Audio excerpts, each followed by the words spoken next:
I'm so glad to have you here. It's so important to have school nurses listening to the tips for homegrown advocacy.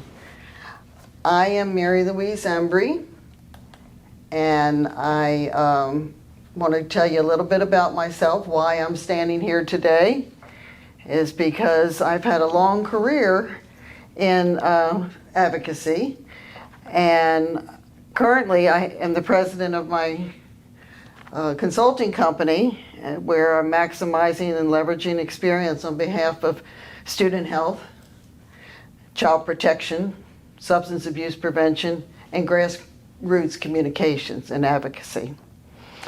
I am the current executive director of an association in Bethany Beach, Delaware, and I was the National Association of School Nurses' first director of government affairs. It taught me so much about the wonderful work that school nurses do. I'm very appreciative for those years.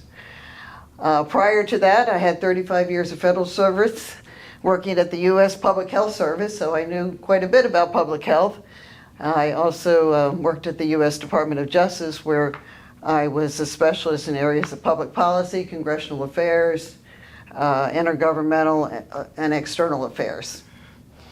Since having my consulting business, I've done state contracts in various states, including Virginia, Texas, North Carolina, and Delaware. And I've had, as you can see, board service on several different boards, including Kids Count. So I do care a lot about children, even in my various segments of my career. So, the ultimate goal of what we're doing here today is to have legislative staff and other decision makers start calling you. And why is that? Because after all, for 23 years it's been noted that nurses are considered the most trusted profession. And that's not according to Louise Embrey, that's according to the Gallup poll. So you're a very trusted person, therefore people should start calling you for what's happening in today's world. So how do you draw attention in the midst of competing priorities? There are many tried and true best practices that we're going to talk about, because you can't just raise your hand and say, please call on me, like students would do. Do you think that you're the only person that has an issue that needs to be addressed? Of course not. So, especially in challenging times, you have to have a very confident voice, and you want to go to the right decision makers. And remember, your issues are important to you, but now you have to convince people they should be important to them.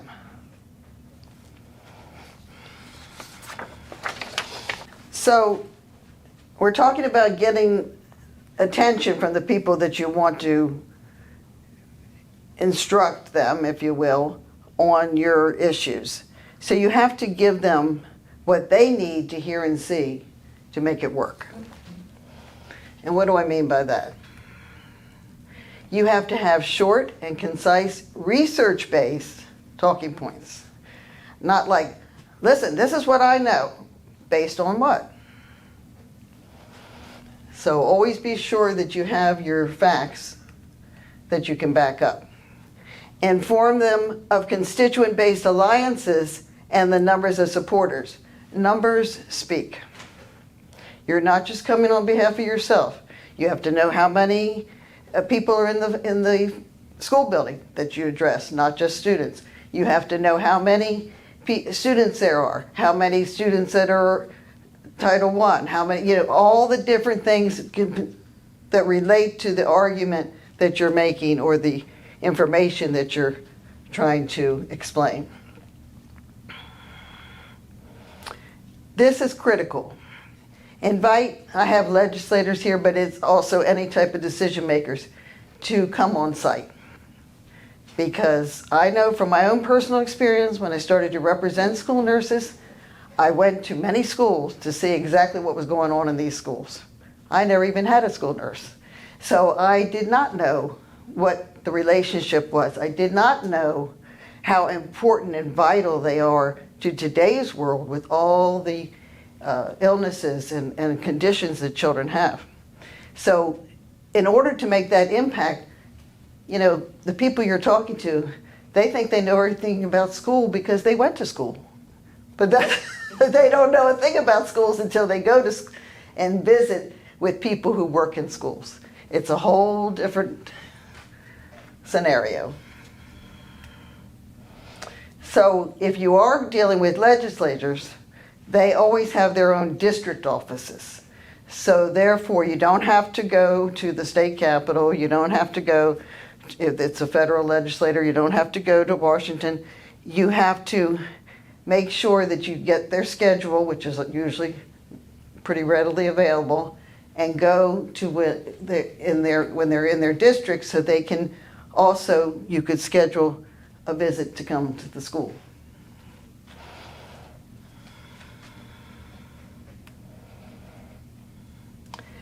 This is critical too. You have to speak with a unified voice. And what do I mean by that?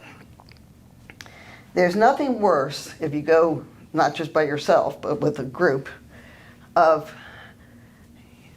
say you start the conversation and then you pipe in and say, well, no, it's not really like that. It's like this.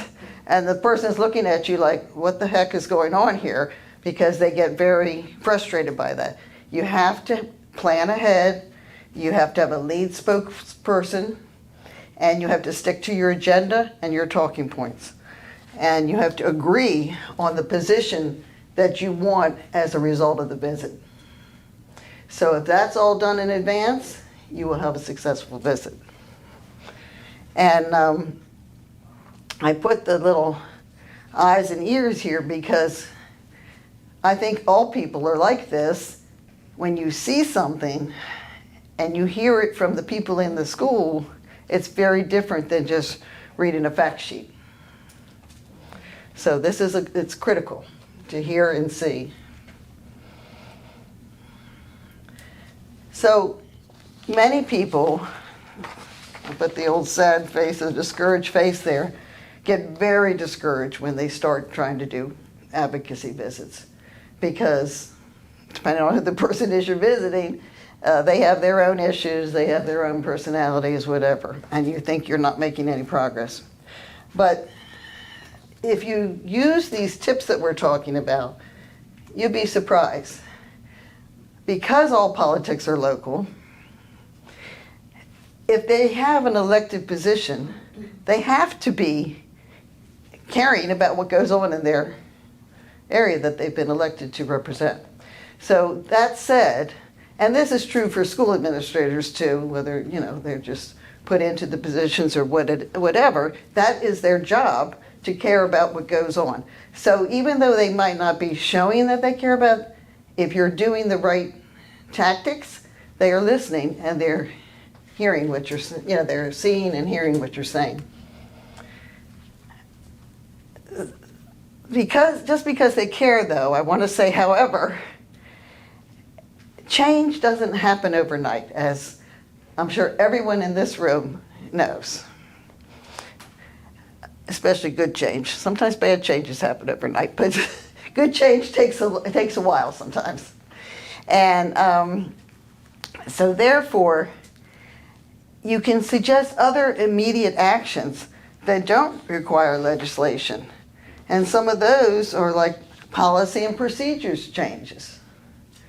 They could be changes just at the school level. They could be changes at the district level. That doesn't have to go to the legislators or anything. So you need to be prepared to say when you get the no, which happens right away in many meetings, oh no, we're not going to do that. Well, wait a minute, how about this? Could we do this? Could we have this type of school policy change, or, would you back us up if we go to the school administrator? Those kinds of things. Think all that through, because you're probably going to get a no if it's something that seems a bit hard to do or controversial. But you are the grassroots voice. And so if they are elected officials, you're vital to the decision maker, because you're going to vote one way or the other if they're elected. And sometimes at school levels, in different, we're talking about local politics changes around the country, but very often people can get a vote of no confidence if they're not doing what the grassroots feels is necessary for their position. So if you go in with this type of approach, all of a sudden, you're going to start hearing that phone ring and you're going to be valued, because they're like, oh yeah, those nurses had come and they had said this, and don't forget, you're a trusted profession, and maybe we should call them up and check it, because now we're hearing from some parents and we want to make sure that we're on the same page, and because they're all voters.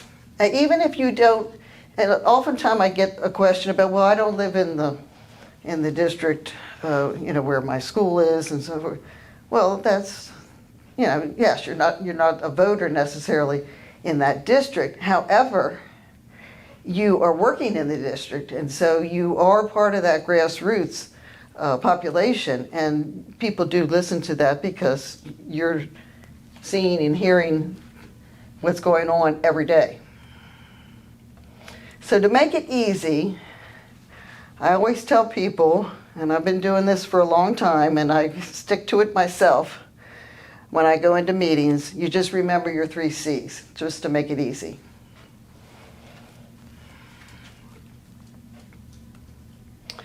The 3 C's are be clear, and this is really hard, and we've talked about this with people using, acronyms and your medical language that you're so used to, and you know what? You got to know your audience.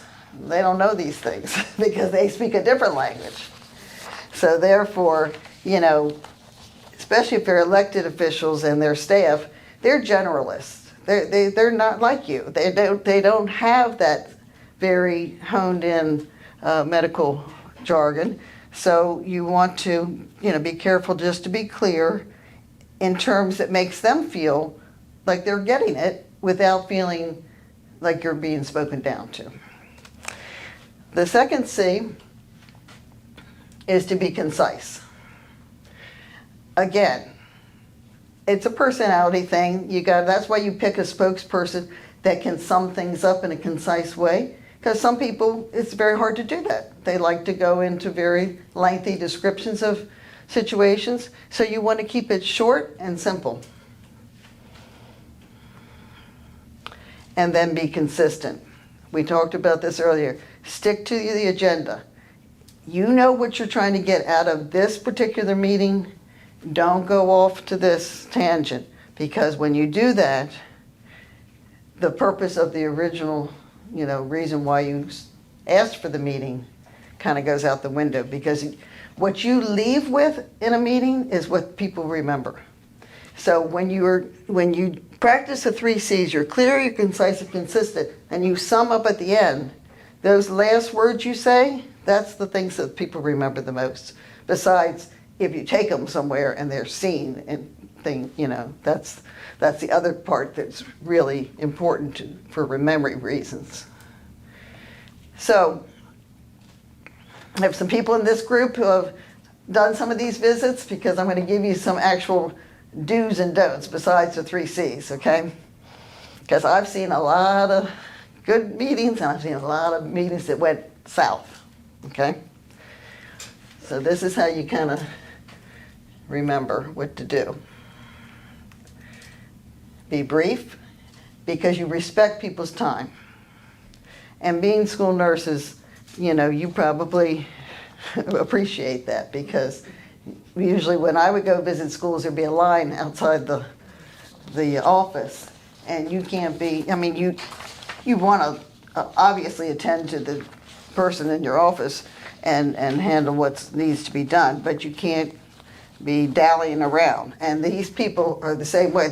If you see them start looking at their watch, not a good sign, because they got to get on to the next thing. So you're going to have to be so brief as you can. And you tell them ahead of time, we won't keep you more than 15 minutes, whatever it is, okay? Be specific and practical, relate your work directly to the district. Because when you start, you can do comparisons with national data and so forth, but they want to know, again, I'm repeating that because politics is local and they want to know what's going on there. Do they care about what happens over in Maryland or some other place if you live in Delaware and if you live in the Midwest and you start talking about the East Coast schools? Do they really care? Not really. So you have to be careful about that. And then the leave behind materials. This is very essential in my mind. Again, from experience, I would always do packets, but I wouldn't fill it with stuff that I know they're never going to look at because it's a waste of your time, their time, and the money. So have very good fact sheets.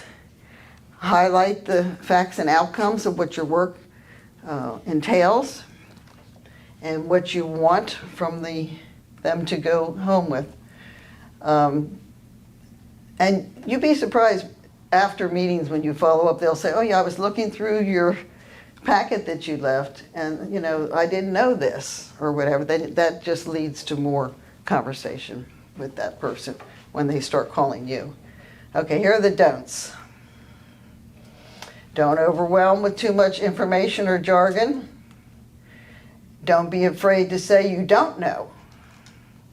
That's very important because people get flustered.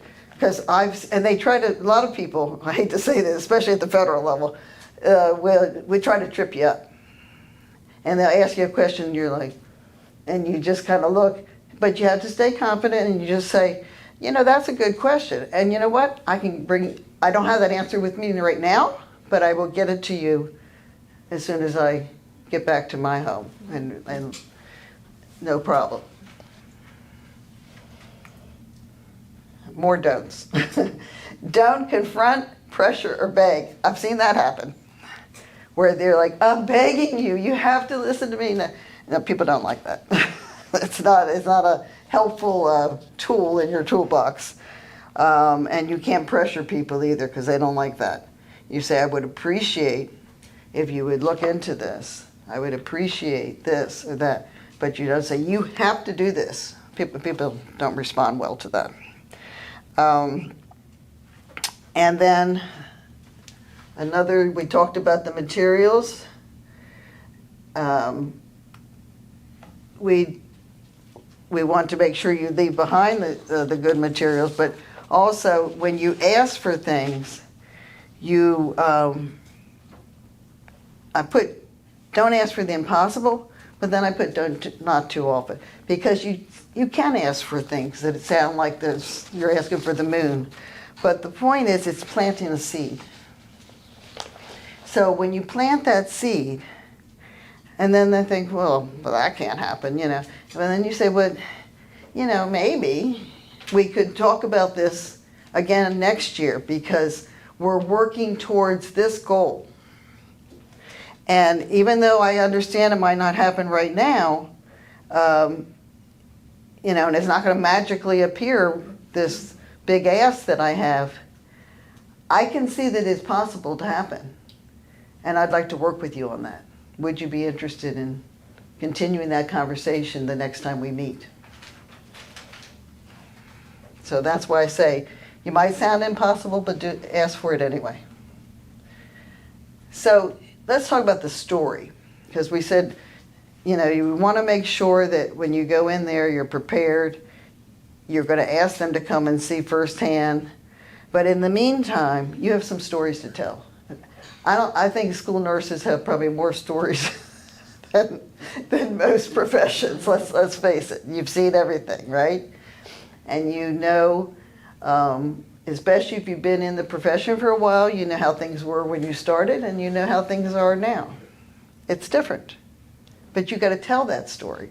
So you think the story through, and that's what I have. Think it through, and then you prepare talking points based on This is all the kind of preparation you do in advance, because you might say to yourself, oh yeah, I'll tell the story about this student and what happened when their allergy problem or whatever it is. But you have to just not be, you'll be a bit flustered, and time is of the essence, so you have to prepare the talking points based on that story. And you say, the reason I tell you this is, that's how you start the sentence. The reason I mention this, the reason I'm telling you this is. And then you have to consider the audience. Now, are they going to be thinking this story is something of interest, or are they going to think, oh yeah, well that's ridiculous or something? Yeah, you have to know who you're talking to, and you want to make sure you pick the right story that's going to be effective with that audience. And then you remove the abstractions and you make the issue concrete by those real life stories. Because if you start off, which is a good tactic too, with a bigger issue, sounds a bit abstract, but then you bring it down to the example of the story. And that's effective. Okay, I really want to talk about confidence, because, I mean, raise your hand if you've ever felt like, I'm just the nurse, I can't, I don't really want to say much, I heard that all the time when I represented school nurses. And I would say, stop that. Stop that, get your confidence level up. There's no reason to not be confident, because you know what you know. You know so many things. I respect your knowledge base, because you probably did other types of nursing, but when you're in a school building, you have to know multiple things, not just your little area that you might have worked in the hospital or wherever else you worked. Here you have to be more of a generalist. So you know a lot of things, and you know what you know. So don't hesitate to show it. Because people should respect the hours and hours you put into education. And you are, how many times have you been the health expert in the room? All the time, right? You know how many doctors are hanging around in the school buildings too much? I mean, you are the health expert. So therefore, own it. And when you have others with you, you say that, say, but not bragging, you're just saying, well, we're expert in, we are certified in this area. We have, whatever it is. I mean, say it. Don't be afraid. I've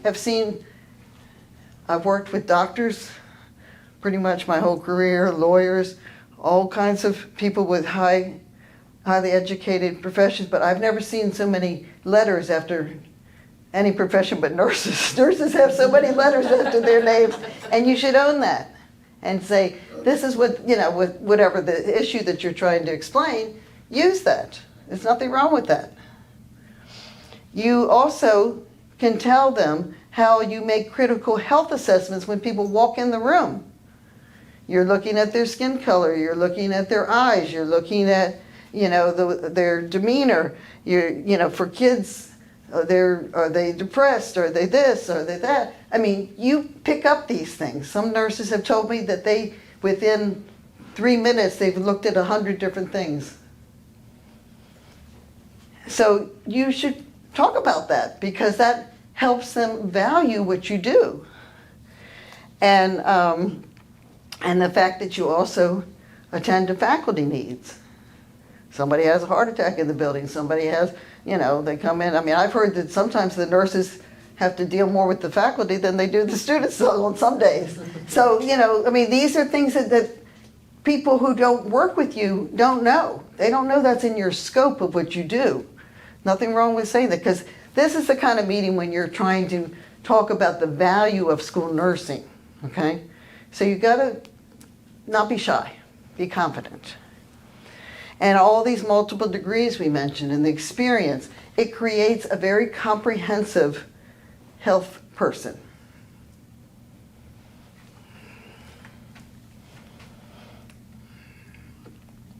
And when you have proactive advocacy about your profession, about the needs in the school, then it does lead to better outcomes. Don't wait until it's an emergency, like, oh my gosh, all of a sudden, like, we have no funds to do this, or we can't do that, and we're not going to have any techs anymore, or whatever the issue is. If you see the writing on the wall, be proactive. Start advocating early. And then, the preventive measures become the key to success.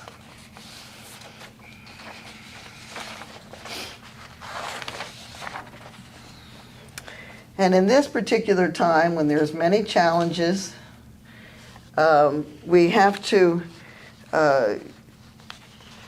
value those who have been doing this for a while, and they know how things were and how public health epidemics start, and all of the stories that you can tell about the history of school nursing. That's very important. How it got started, how it's prevented so many public health epidemics over the years. And it's a story to be told when you're at a crisis situation where public health doesn't seem to be as high on the agenda as you might want it to be. Now, let's talk about after your visit. Of course, you would always say thank you. And then you're going to send the thank you note to each of the people you visited. And that note should not just be, thanks, glad you let us come and visit you. No. Take a little time with it. It shouldn't be just a formality. It should be used as a thoughtful reminder of what was discussed and what your expectations are for continuing the conversation. I hope that we can continue this in the future. I plan to see you when you come to the district, whatever it is, the situation, because you don't want it to be a one and done. You want it to be a continued relationship. If this is a decision maker that's important to your profession and to the children. And I think keeping that's another point I definitely want to make, because we've talked about not being shy about what you do, but your job is to work with the children and the other people in the building. So you put them first, but you're a qualified person doing that job. Okay, that's the little bit of differentiation I'm trying to get you to see, that you're here because of the children, and the children need you. You need to think in terms of the point that I have up here on the board, that you might consider yourself ordinary people. I think you're extraordinary, but you can do extraordinary things. And that's always been the case, that people who start to speak up and just seem like they're just ordinary people doing a job, and all of a sudden extraordinary things start to happen when you have a deliberate plan and action. And I hope this presentation has helped you get to that point that you feel confident enough to do extraordinary things.